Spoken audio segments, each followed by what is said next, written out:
নিজের দেশকে প্রত্যেকটা মানুষের নিজের মনে করে গড়ে তোলা, এটা মানুষের একটা দায়িত্ব, এটা ঈমানি দায়িত্ব।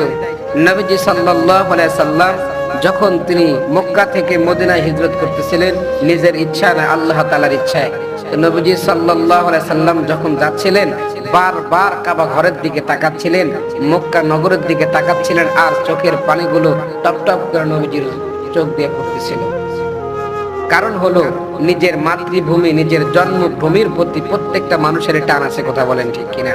যার কারণে বিদেশের মাটিতে থাকলে কোটি কোটি টাকা কামাই করা যায়, তারপরেও 2-4 বছর পর পর দেশে ফিরে আসে, কারণ এই মাটি তাকে টানে।